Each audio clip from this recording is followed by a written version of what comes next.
The modern supercar world presents an unadmissible conflict rooted in fundamental physics, the simultaneous pursuit of ultimate top speed and maximum cornering grip.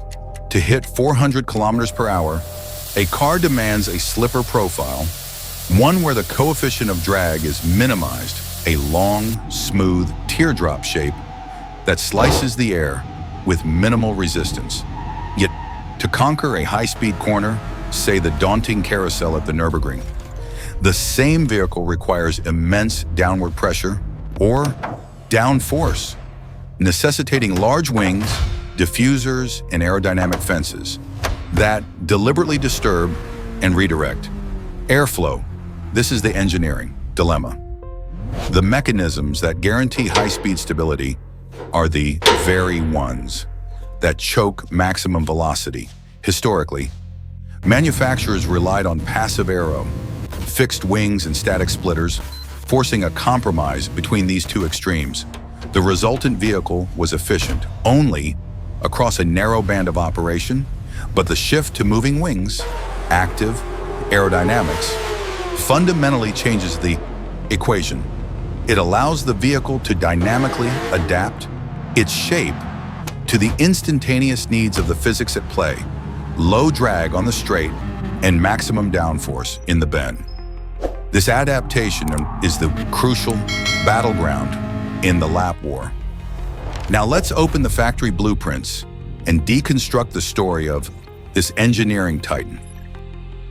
The decision to adopt Active Aero initiates a grueling manufacturing hunt, a quest for components that can deliver precision and reliability under extreme dynamic stress.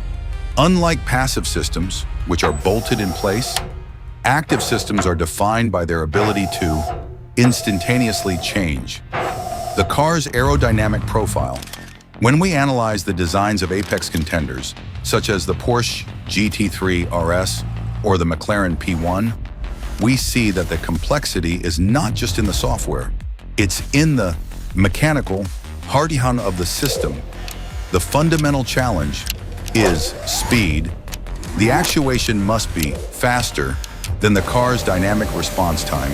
This demands extremely lightweight electromechanical actuators, often made from aerospace-grade aluminum or titanium alloys, that can move large surfaces, a wing element, a diffuser flap, from a zero downforce setting to a maximum downforce air brake position in mere milliseconds. Furthermore, the design of these elements is subject to massive and variable stresses. A deployed rear wing at high speed can generate hundreds of kilograms of downforce. When that wing moves, the entire structure, from the hinges and pivots to the mounting points on the carbon fiber monocoque, must absorb the dynamic forces without failure or play. This is where materials science comes into sharp focus. The structural integrity often relies on sophisticated FEA, finite element analysis, modeling, during the design phase, mapping out stress, paths to reinforce connection points without adding prohibitive mass. When we examine patent filings for specific Active Aero patents, we see intricate internal ribbing and optimized geometries that maximize stiffness while minimizing material usage, often using a honeycomb or truss structure within the carbon fiber panel itself. This is a critical myth-busting moment. The moving wing is not just a gimmick. It is one of the most structurally stressed components on the car. The process extends far beyond the physical component. The software control unit must process continuous inputs, steering angle, yaw rate, throttle position, and longitudinal lateral G-forces, and translate them into precise wing adjustments, faster than human perception. This requires the integration of computational fluid dynamics, CFD data, directly into the control logic. The factory's rigorous testing phase involves sophisticated dyno and wind tunnel simulations, where the system is run through thousands of cycles, often simulating an entire Nürburgring lap sequence in moments. This testing ensures that the system doesn't induce unpredictable handling characteristics, which would be catastrophic at 300 kilometers per hour. The successful integration of these physical and digital systems, the seamless blend of lightweight manufacturing and high-speed computation, is what separates a theoretical advantage from a verifiable lap time shaving technical legacy. The hunt is won not by sheer power, but by the relentless pursuit of this aerodynamic efficiency. The technical legacy of Active Aerodynamics is its ability to maximize the performance envelope of a supercar. No longer is the chassis limited to a single static aerodynamic setup.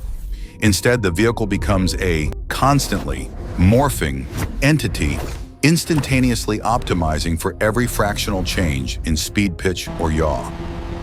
When we interpret data from competitive track testing, specifically concerning lap times at demanding circuits like the Nürburgring Nordschleife, the difference is stark. Passive aero cars must carry a design compromise that sacrifices outright top speed for the necessary high-speed downforce.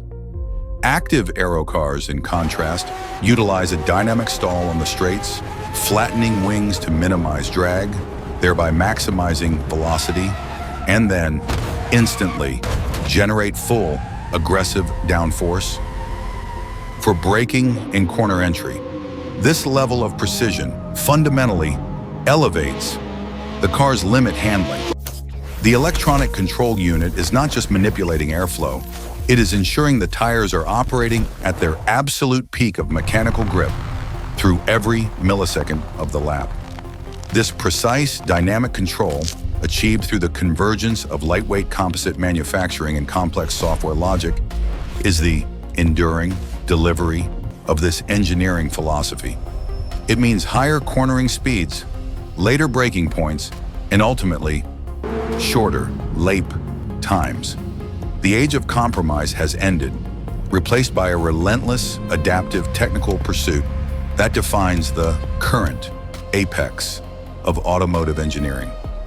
This technology represents the highest fusion of man and machine. The driver dictates the pace, but the machine continuously reshapes itself, adapting its physical form to the invisible forces of physics to deliver performance previously considered impossible. It is the pursuit of that elusive, perfect moment of absolute grip and minimal resistance.